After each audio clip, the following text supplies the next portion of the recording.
This podcast is sponsored by Intentional Living magazine, your ultimate guide created to help infuse purpose and passion into your everyday life.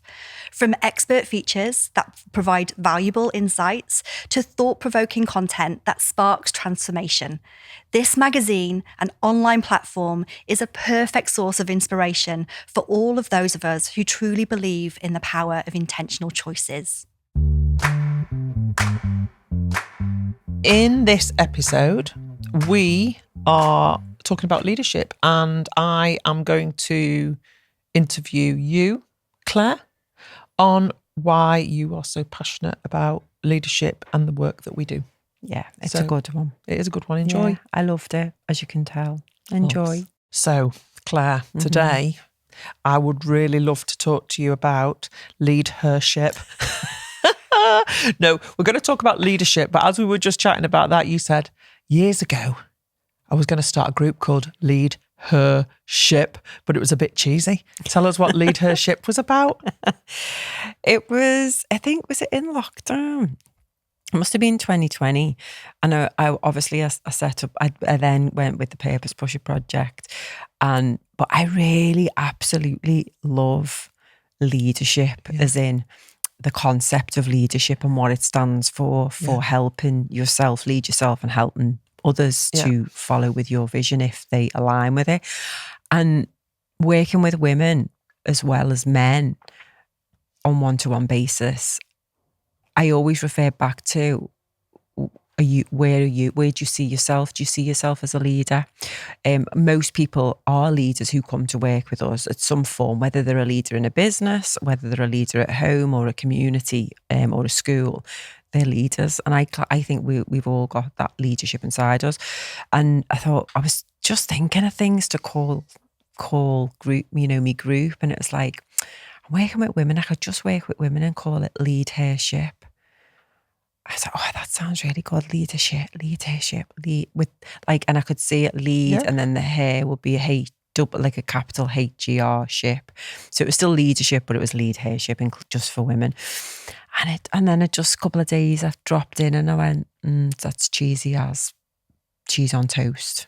So I like it. Do you? You really like it? I think I've seen other I'd have people a funnel on top with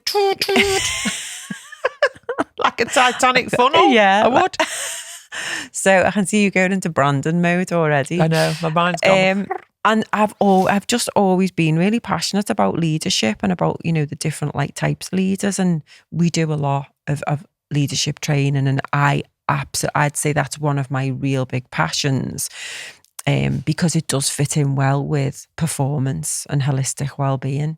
It does. And whether you're a leader in something out of business, you're still a leader of a team, of a group of people, your family, yourself. It does it yourself, yeah. And it self-leadership's really yourself. important as well. I think self-leadership goes back to the holistic well-being piece, but leadership is like something that we do. Leadership development, leadership, well-being, leadership, all of it.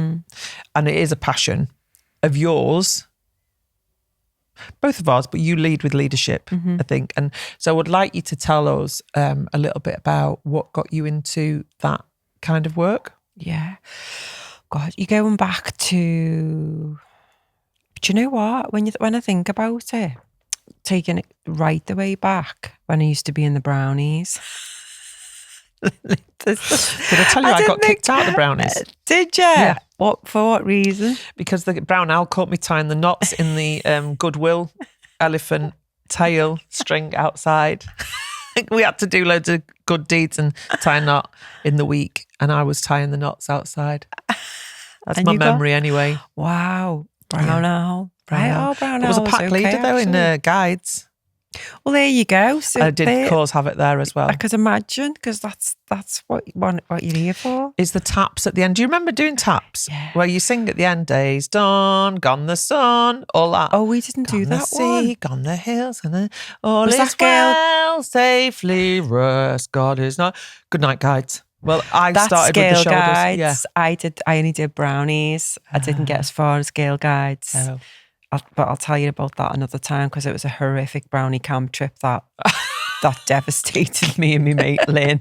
And we left the brownies after that in disgust. Yeah. So so going back, I think the earliest memory would be brownies, and probably even before that, wanting to set up like a membership club for my friends to come round for tea, and then I'd like to organise that and give them like little membership cards, but then I'd have to like give everyone them, because then I felt like they were getting left out.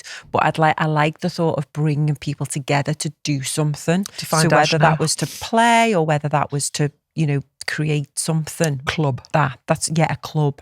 I was part of Debbie Platford's club. Who's Debbie Platt? A girl I went to school with. She had membership cards in her garage, and we played board games. Yeah, so just like a nice little thing that way for me to create my own thing. And then, brownies. I'd say that me and Lynn were probably like the ringleaders in brownies, and we were a little bit mischievous. We'd do things differently. Both of us, when I look, we're both generators. Lynn's absolutely hilarious. She's, I think, really high up in the Liverpool Royal Hospital now, and she's one of my oldest, bestest friends. Brilliant leader in terms of what she does in the Royal Liverpool Hospital in A&E. Did the pixie cut set you apart when you were in my brownie? pixie cut, probably. Lynn had long hair and I had a pixie cut. I could kill me mum for that. I think my mum was trying to make me You look like one of the borrowers. I look like Josh. I look like our Josh. Honest to God, what was she thinking? I'm going to kill her. I'm trying to eliminate all the photos so they don't go on social media. They're horrific. I look like a boy. We grew up in the 70s and 80s, kid. That's what happened. Right, go back to... Sorry, so we're going off. Leadership, brownies. And it was a case of... We had something that we needed to do. We had a task to do. So it was a case of, what do we need to do to get this done? But we'd always do it with fun. Me and Lynn, everything was done with fun. And I just had a lovely school, a childhood with my friends, and I'm still really good mates with them all now.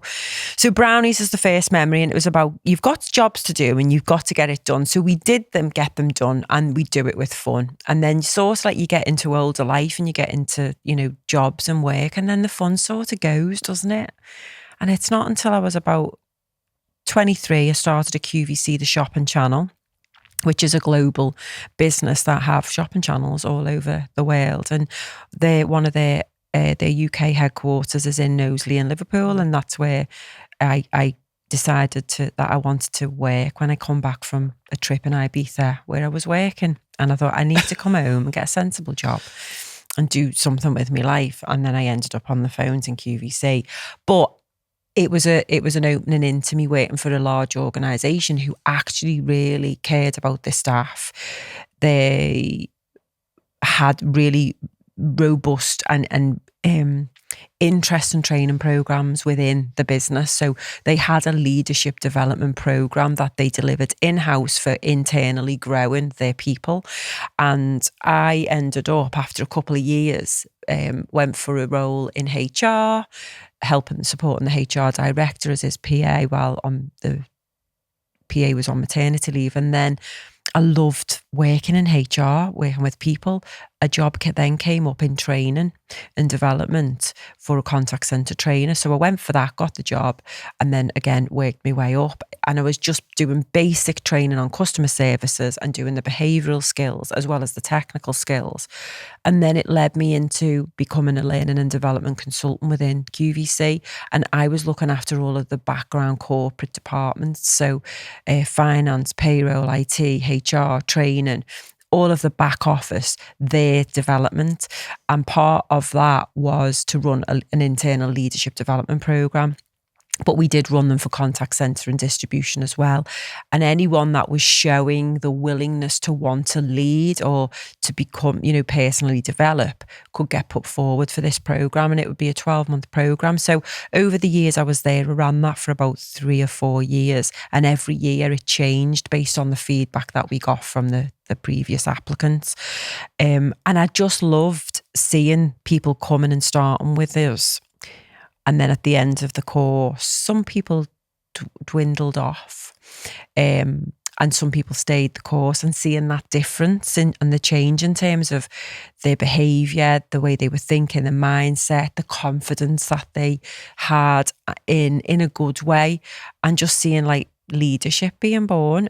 And that programme actually was called, we as the advert was put out there, why should anyone be led by you? That was part of the promotion. It's one of our things that we put on our website, isn't it? Mm-hmm. Why should anyone be led by you? It's a great question, because people are like, some people are like, I want to be a manager, I want to be a leader. And it's like, okay, do you want that because of the pay rise associated with it? Because that's okay. But are you really wanting to lead this team of people? What is driving you to be a leader? And why should anyone be led by you? Because it's a great question. Do you know, whilst you've been chatting there, I have been listening, but I was just thinking back to all of the corporate jobs, roles that I've had from the start of. So I worked at the airport for 10 years. So you have the practical training. Yeah. But I don't remember having any other like soft skills training or customer service training. It was just like, here's the computer. This is how to work this. Off you trot. And then going into the corporate world, I don't remember, apart from like systems training, I don't remember actually having much. And this is why I love QVC. Yeah, is it an American company? Yeah, it was started in America, and then obviously it came over to the UK in 1998, and then they're all into Japan, France, Italy, so they've Germany. So it's a global company. It's now owned by a group of companies called the Curate Groups. Massive now. I left there 10 years ago, but everything I learned in there I took with me to other places of work, and that led on to my next job in terms of going into social housing and helping change the culture there. And they were happily wanted me to bring in that leadership development and a lot of the stuff around Myers-Briggs, a lot of the stuff around emotional intelligence. And that was amazing to be able to go into another business that their leadership team was saying that they wanted this leadership, they wanted this change of culture. But then it was a tough environment to get into, because there was a lot of negativity and toxic leadership that had been embedded in the culture there. So it was like going from heaven into hell. God, yeah. And I get that, and I've witnessed that as well. And even as a provider going in, even if part of an organisation is up for change, actually, if the ethos of the business isn't with it, you're flogging a dead horse, aren't you? Really, you're not flogging a dead horse. There's a lot of patience. If part of the business is not bought into it, yeah. So it has to. Well, it has to stem part from of the top. process, isn't it? You've got to understand why they're not buying into it and build that trust. Yeah. And with some people, trust can be built straight away, can't it? And then with others, you really have to prove yourself. I think some organisations, thinking about it when I've been in, they've said that they want it, but actually when push comes to shove, they don't. Yeah. Because you're then rubbing people up the wrong way, because you're getting them to look at their own behaviours and their own leadership styles, which they feel are okay, but actually maybe need some tweaking. Yeah. And it takes a lot for a business to take that on. But the benefits of you doing that work with yourself as a leader and with your team to really get that feedback, to be able to change, because it's just feedback, it's information, isn't it? But you can't just go in and give the feedback. It's like, okay, let's understand where we are. Let's understand where we need to be, and then let's understand how we're going to get to where we need to be. And again, it goes about that whole start with the end in mind, work your way back, and what skills and values do our people and leaders need to have to be able to move us forward. And this is why leadership for me is key in any business, because if you've got a leader who has got a strong vision, who has that level of emotional intelligence where they are self-aware enough to know that they've got vulnerabilities, they've got weaknesses, and they've also got strengths, and that they're happy to share that makes them show others in their team and business that they're human, that then builds a level of trust so that people can then come and speak to them because they're just a human being too, that there's nothing to be scared of. And then that creates that culture of everybody can be their own leader in some way. And if you're open and transparent and your vision is clear, that's part and parcel of it. And where do you sit on so being trauma informed from a leadership point of view is a relatively new concept, and is something that's massively important. And I remember flagging it with someone, and they said, God, yeah, but we can't be there all the time. We can't look after every individual person because we'd be there all day and we've got a business to run.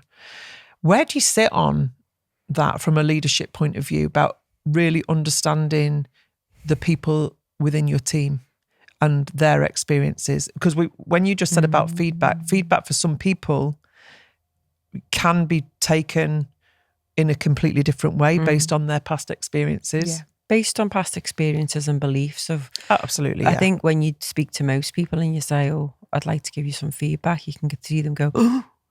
However, if they've been nurtured and trained in a good environment, feedback's a conversation. Feedback's just information. Feedback helps you grow. And if the feedback's given with good intentions, this is one of the things I'll talk about in leadership development, because feedback is big. It's about, I see feedback for me as it helps me to grow, and it helps me to see other people's point of view of me, of a behaviour that I've demonstrated, or of a task I've done. It might not be done so well, or it might have been done amazing, and I'll take feedback, positive, negative, constructive, all day. It's just information. But the feedback being given, and I'm thinking back to a point when you'd received some feedback that we've talked about before, that you went into, oh my God, not attack, but you started doubting yourself.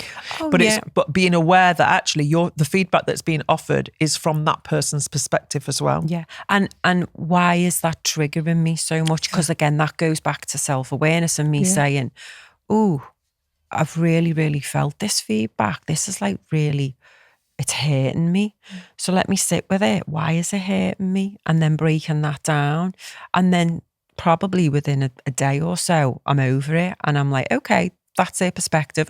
By the way, you can choose to take feedback or not. If 20 people are telling you that you've done something for them and they're really satisfied with that service, and one isn't, or whatever it is, maybe you change, or you do deal with that person in a different way.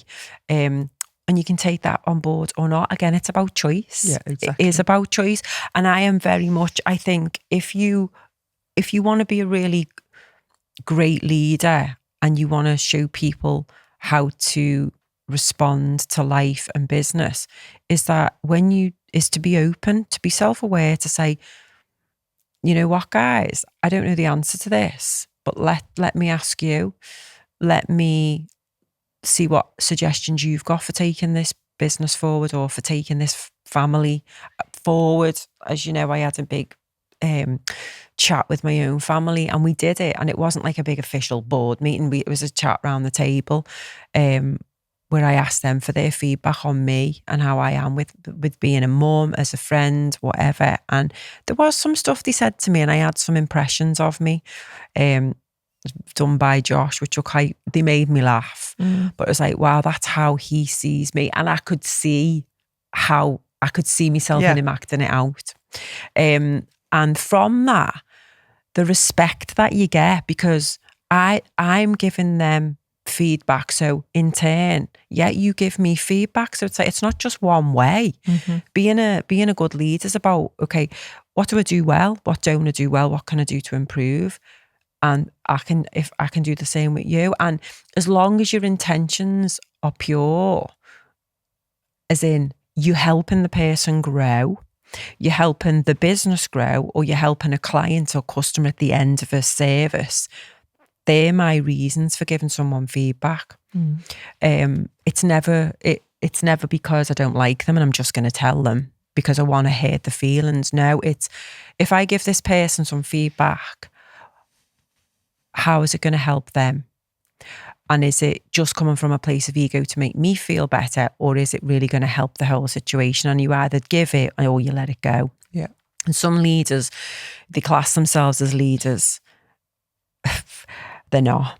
In my vision of what a leader is, you've got some leaders out there who are managers. And we need managers to manage tasks and systems and operations, but that's not leadership. And I think that's where people get confused what leadership and management is. Well, tell us that then.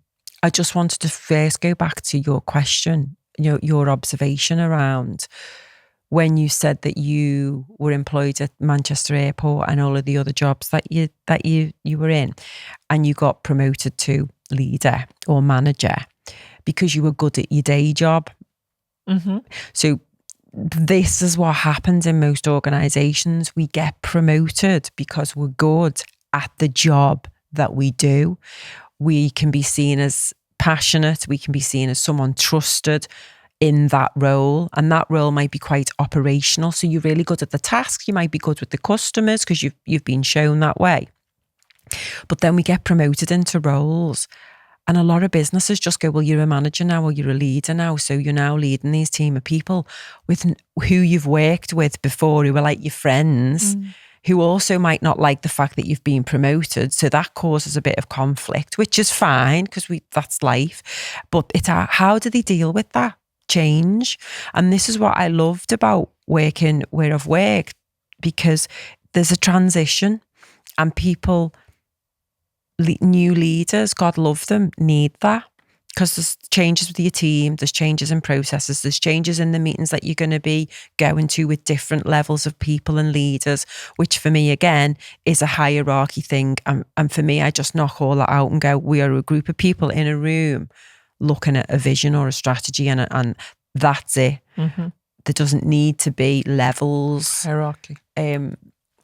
That's my way of thinking anyway. So in terms of your observation, yeah, there's a lot of companies that still promote people and then wonder why they're not very good managers or leads. Some people are natural, some people need, but we all need learning ourselves. And the personal development thing is, if you start with emotional intelligence, self-awareness, empathy, going back to your trauma-informed leadership piece, having that skill to be able to recognize when someone on your team isn't the usual self. What can I do to help them? Where do I need to signpost them? But how can I build that relationship with them and trust them? Yeah. Well, you'll be a good coach. You'll be good with your empathy. You'll understand them. You'll get to know them. For me, you get to know your team. Agreed. I mean, when we go in and it's 11:11. When we go into the businesses that we get hired to for this type of work, the first thing I'll say to them is make a list of everyone on your team. And you might have 10 people on your team. Write the person that you like the most to the person at the bottom of the list who you don't like or you least like, because we've all got them. Yeah. And you see them looking at each other like, oh God. It's like, by the way, no one's going to see this list. I'm not going to ask you to share, but this will give you some good awareness around who you spend most of your time with, who you are giving praise to, and maybe who that you're not paying any attention to at all. And I now challenge you at the end of this program or the end of this day to go and speak to those people who are at the bottom of your list and get to know them. Imagine all those people that are being chatted to. There's a queue. And the realisation on the face, and then the feedback when they come back to us and go, do you know what? I actually got to know these people and the relationship's better and productivity's better. Always. Because of the trust, because of the emotional bank account. You give them something, you give them praise, you give them work that they want to do, and then back you'll get that connection. And if you ask them to work overtime because the business needs it, they're going to say yeah, because they know that you give. So it's give and take. Mm-hmm. It's not hard. It's easier.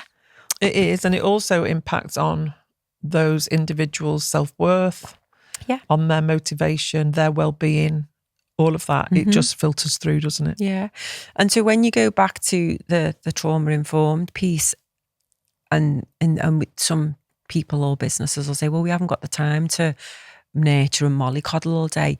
I get that there's a business to run, but if you build the foundations in with understanding each other, getting to know each other individually, taking a team out day, maybe, half a day every 6 months or half a day every quarter or a team away day, get to know people outside of work, do the human design, do the Myers-Briggs, get to understand them as individuals. That's fun. And then get to know each other. The more that you have that human connection in the tribe, the easier the jobs get done and the trust is built, the self-worth is built, people feel like they belong. It doesn't have to be done sat behind a laptop or a desk, because that's not where the magic happens. Yeah. The magic happens outside with teams, just connecting, and then the results will come. And again, it's the same with schools, leadership teams in schools. The teacher's the leader of the class. Yeah. How are they going to lead that class, and how are they going to spot their own individual leaders within the classroom? And it's you can just see it everywhere for me. Absolutely, yeah. And it does link into human design. It links into all of the stuff that we do around behaviour. But if we can teach our leaders, especially HR departments, head teachers, whoever is interested in looking after and nurturing their people, the trauma-informed leadership piece is massive, so that they can understand people have adverse experiences in life, and some people are triggered in different ways. Almost Getting everybody. to know the brain, the information about the brain, the stuff that you teach around that, and how the holistic wellbeing process then is once that's embedded into the culture, Yep. the business and the people perform because they feel they're bought into the vision, they're bought into the what the organisation or the community is going for. Yeah. We call that leadership development. Mm-hmm. But realistically, it's holistic development, holistic Yeah. well-being. And for every £1 spent for every £1 spent, you get a £5 return. Mm-hmm. That's 500%, isn't it? Yeah. Return. So the Deloitte's have just done another recent study, 2024 one, which is, I know we've quoted one before, but Deloitte's have just done another one. And again, taking your staff out into nature is massive as well, rather than taking to the pub, drinking. Whilst it's great to have a party up, sometimes actually it's not always that helpful. So again, getting them into nature. It's looking for alternative ways, isn't it? To do it. I know. Yeah, getting out in nature, doing some teamwork stuff. Yeah, maybe having a few beers at the end of the night if you're camping over. But there's other alternatives as well. Like, you're still going into organisations where they've got like a treat table and it's full of cakes, sweets. God, yeah. Like, literally, there's no other alternatives. There's no fruit. There's no. We've been to so many events, freshly haven't we? made. And you know what? I love a good cake and I love a good sweet, but it's like it's rammed down your throat, and then you're thinking of all of that sugar just laying there while you're sitting in a room. No air. Mm. Yeah, It's all like of that. So just tell us, tell us one of your favourite leadership development. What do we call it? tools. Tools. Oh God! I know there's you use so many. Myers-Briggs, and I know you use human design, which are almost like the lining papers. Yeah, that's first things first. Yeah, understanding yourself in any role of life, no matter who you are. If you understand yourself, what your strengths are, what your weaknesses are, what your passions are, that's the start. Yeah. And that's why we love human design and Myers-Briggs and the likes of meditation, because it gets you to sit there with yourself and understand your thoughts and how you feel. But there's a lot of stuff by Brené Brown, who is like I think she's got I love her. She's got like a doctorate in leadership. She's done hundreds of studies. She teaches all over the world, and she talks about leading from the heart. And that is definitely something what naturally comes for me. Is I've always just wanted to get to know people as a person, I'm always asking questions because I'm fascinated by other people's lives. And so leading from the heart, getting to know them. Whereas if you look back in the 1960s, 70s, 80s, a lot of managers or leaders were shown to, you lead by punishing people, you lead by telling them who's boss. Well, that just pushes people down and it stops. You might have an absolute, team there of amazing, well, you will do because we're all amazing with our own gifts and talents, and you're shoving it down, you're pushing, you're suppressing it. That's a form of control. That's leading by bullying, and it's leading by punishment. Who does that even motivate? No one. But our system has been, I remember working with public sector, with local authority, not working with them, as in not for them, but provided to them, and they were very much like that. Yeah, it's almost like carrot and stick, and the stick approach. And that was quite normal, and that has proven it doesn't work. It doesn't work long term. So again, Brené Brown, anything by Brené Brown, and the way she views leadership, it's about really getting to know yourself and sharing your vulnerabilities. And I'm not saying all your vulnerability, like you're not saying share everything, but it's about letting people know on your team, I'm not good with this, or I'm not sure about this. Let's get together and bring some solutions. And just another quick tool, I think what I've mentioned before is writing down your team in order. Yeah, I like that. And then start to get to know them that way. It's about building trust and then including them in some of the conversations and decision making, because some of them have amazing ideas that you've not even considered. You just need to let go of your ego. Let go of I'm the boss, I'm the leader, I should know everything. No, you don't, because no one knows everything.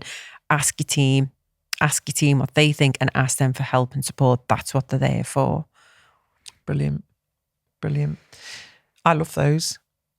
So there's so much more. I could be here all day, couldn't I, talking about leadership. I'm so passionate about it because I do believe everyone has got their own role to lead in something. Even you are the leader of your life. I think that's really important, and I know we do it on a corporate level, which we love, but also from a personal level. I think when we understand, you've said it in this episode now, that when we understand ourselves, and we might think we do, but actually there's a lot of people that really don't, and we didn't. I mean, it wasn't until we hit our walls, I was 47, you were 37 when you hit your...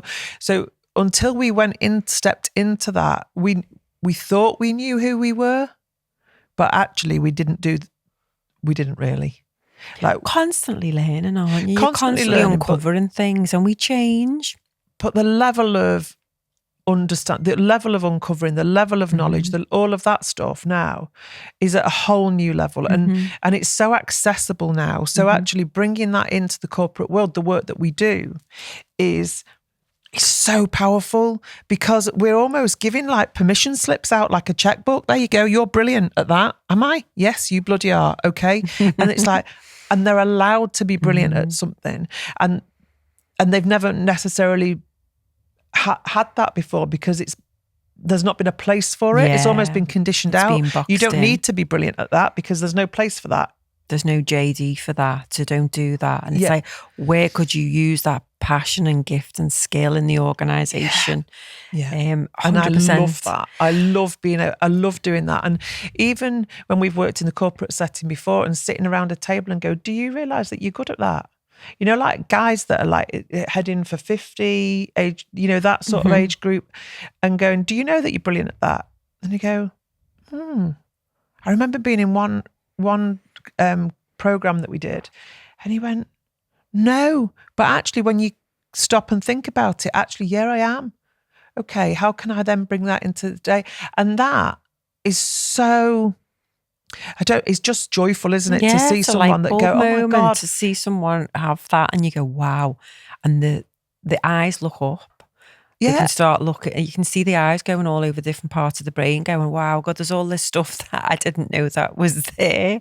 But it's always been there. Yeah. and I've just disconnected. And that's the bits of it I love. It's that whole.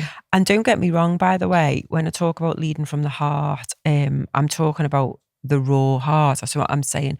Leading with passion and leading with that nurturing piece, but also not being afraid to ask those questions that is really going to get people to feel and think into the depths of the soul and go, oh shit, this is like really going to challenge me, because it's about challenging them as well, but challenging them so that they're coming out the comfort zone, but they still feel that's a bit safe. They still feel safe. Yeah.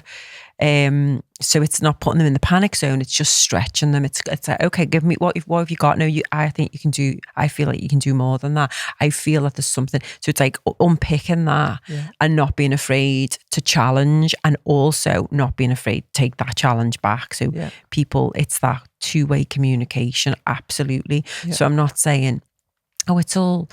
Let's just, come on, let me put your arm around you and wrap you up in cotton wool. No, I'm going to give you tough love to help you grow so that you can go out and you lead your tribe. That's it. With kindness. Absolutely. With yeah. That's the one I've not said. Be yourself with skill. I love that one, don't I, kid? Yeah, but I do love that one as well because, it says a lot. Be yourself with skill. Don't go around, calling people fuck faces and stuff like that. Be a bit professional. I love that. Go and rant to someone else if you need to, or go and scream in the forest, and then you come back. Yeah. But be yourself. You don't need to be anyone else. With skill. With skill. Yeah. Beautiful. Thank you for that. Thank you. I love talking about it. I know as you know. And we don't just love talking about it. We love delivering it. Yeah. So if you're listening and you think, oh God, we don't do any of that with our team or with myself, then get in touch, because we'd love to chat to you. Mm-hmm. Thank you. Thank you. So it's tra from me. And it's tra from me.